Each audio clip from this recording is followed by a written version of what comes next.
Hello and welcome to B6's video blog. Joining me today is our CEO Chris Williams and our CEO Tim Mayneord. We're going to be talking about enterprise mobility today and the role mobile can play within an enterprise, and in particular mobile first. So Chris, what are the advantages to a mobile first approach, and in terms of a mobile first approach, what does it look like within an enterprise? Well, mobile first, I guess, has been a statement that's been bandied around the mobile space for quite some time now, but specifically in relation to the enterprise, a mobile first approach is about a large scale organisation that has probably got multiple systems in place, and they are trying to deploy mobile solutions perhaps to a workforce, remote workforce, say, and that remote workforce will have mobile devices and perhaps looking to use apps within the enterprise.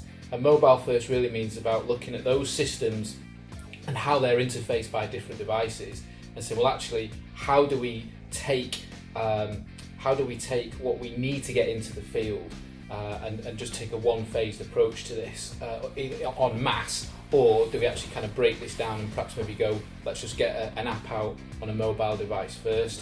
So in terms of what it can look like to an enterprise, from the conversations that we've been having a lot fairly recently, is perhaps maybe enterprises need to take a deeper look at, well, rather than doing everything in one foul swoop, including launching mobile apps into the enterprise, as well as making systems publicly available to their remote workforces, is to actually maybe perhaps just take one element, in this instance the mobile element, say a smartphone application or a tablet application, and give them access to the back-end systems through one single deployment, and test it, rather than go deploy en masse. Perhaps just take one element of the enterprise and a group of users, and then roll mobile out in that way. And that's kind of what mobile first to us is at the moment in terms of enterprises, and it's one of the biggest challenges that enterprises seem to be facing really, is that, well, we know that we've got to get our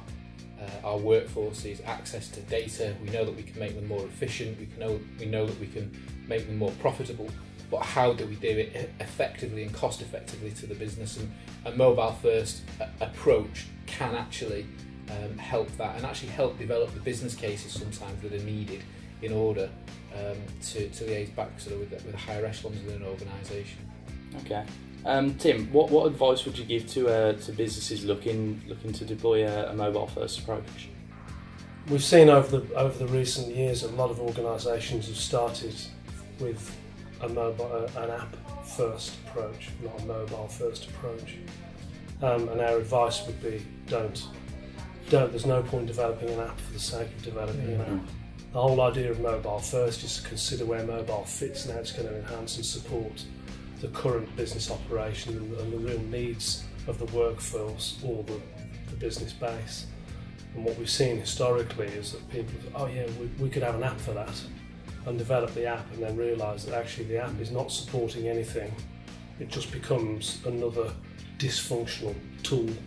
So our advice would be, don't start with an app in mind, start with mobile in mind and see if that evolves into an app.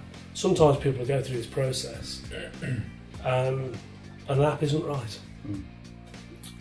In terms of barriers as well, a lot of people have expressed their opinions saying time and therefore cost is a barrier for deploying a mobile first approach. What would you say to that? Well, it's going to be each enterprise is going to find it different, of course. Time and money is always a big part of any business decision that's taken. But mobile first doesn't have to be taxing in that way. What businesses can do is look to deploy proof of concepts so that they can, like I mentioned earlier, take a proportion of what it is that they're trying to achieve and actually test it, roll it out. So they're not having to kind of agree to a large budget to deploy applications or indeed develop their mobile strategy. They're just testing an element of it, proving the business case and saying, actually, yes, this is definitely going to have an impact on the enterprise positively. And as such, therefore, the cost barriers and the time barriers are no longer a challenge as such.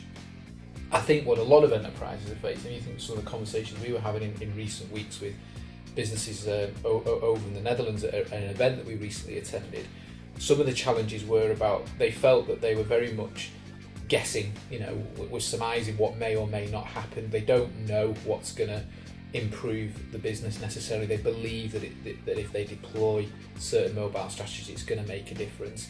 And the business is essentially saying to technical teams and CIOs and marketing teams in certain instances, look, you need to prove this, you need to show us that this is definitely going to have an impact. And I think that if by taking a mobile first approach, I think that the stakeholders and those responsible for deploying mobile technology solutions within enterprises, they can actually prove that it's the right thing to do and help develop those business cases. So I think to help them do that, it's just important to take a step back and, as Tim said, assess what role mobile is going to play in line with what the business strategy is in terms of what benefits it's going to deliver.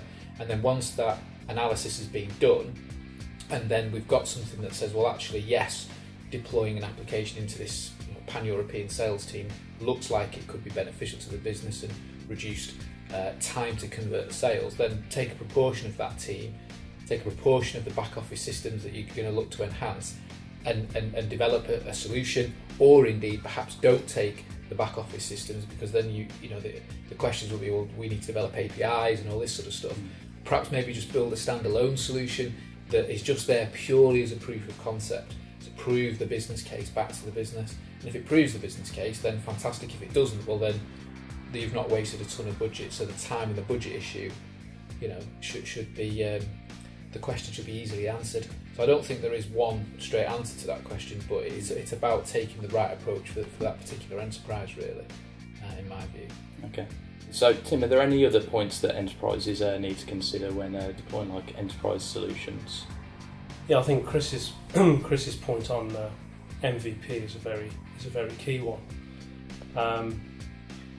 But for us, there are 2 points actually. Like anything we do, any project management we do, the planning is always critical.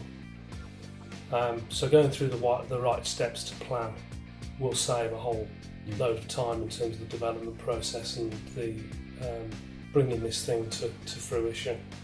One thing we always recommend and we insist upon really is always keep the user in mind. In fact, start with the user in mind. So it's a bit of an old cliche, it's an old phrase really, but starting at the end sometimes doesn't make any sense whatsoever. In this instance it really does, because what we found is that large organisations have burned loads of budget thinking that they know what the user wants, what they want out of the application, but more importantly how they're going to engage and interact with the app. And if the user journey is not comfortable and is not fluid through any process that they touch within the application, it just will not work. So we always recommend that people start, organisations of any size, projects and products of any size, always keep the user in mind right from the onset, because then we can take the app to market quickly, then get it into into the pockets of their downline quickly and their user base quickly. But more importantly, their user base will actually start to see the benefits of the application. Yeah, and I think it's important, isn't it, that if you've had the user buy-in and you started with the user in mind at the beginning and they've been almost part of the process of developing what features and functions are there, it makes it a lot easier for the enterprise when they're deploying the applications to actually get the users bought into the idea of using them to help them within their roles. Because what is interesting, I think, within the enterprise is there are learnings that can be taken from perhaps the business to consumer market, where apps have been deployed by FMCG brands or organisations where they have to spend a lot of time, money and budget educating an audience to get them to download an application. Well, within the enterprise, that's almost forgotten about, because it's like, well, these are our employees, they'll download what we give them. It's like, well, they will to an extent, but you want them to actually use these solutions that you deploy to them. So it's important for enterprises not to forget that and to actually learn the lessons from the B2C market, where they can actually, and it is important for them to get user buy-in. So yes, start with the user in mind, but actually get their buy-in too. So when they're downloading the applications, they know what's coming and they know how it's going to help and benefit them. And I think that's really important. And certainly the successes that we've seen in enterprise deployments have always been the ones where there's been time and effort spent on working with the audience that are going to be utilising the applications. ownership of the project is kind of, it's multi-owned. Yes, there's usually one or two individuals that are kind of the driving force behind it, but it's not just owned by the IT department. It's if it's an app for a Salesforce, for example, they need to be involved in the process. There's a lot to learn. You just touched on a key point there, that the the evolution of the app in the enterprise sector isn't necessarily owned by any one department within the organisation. It's owned by the organisation. And if you go back to the MVP model that we've been talking about, if you're keeping the user in mind right from the onset, it's really easy to escalate that MVP process and turn it into a fluid, finished product, because you're actually gaining a lot of feedback from your user base at the same time, and it saves time and it saves cost. Interestingly, MVP or minimum viable products, as we know it, again is a concept taken really from not just deploying mobile solutions, but deploying technical solutions, isn't it, into markets, where, take a lot of the social networking apps that have kind of sprung onto the scene.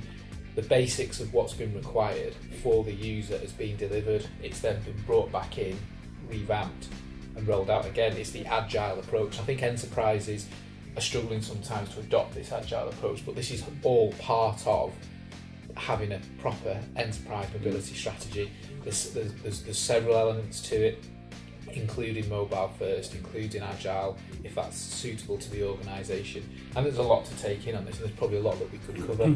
But in terms of user experience and starting with the user in mind, I think there's some important points that we raised there that I think will be beneficial to enterprises who are considering deploying enterprise app solutions specifically.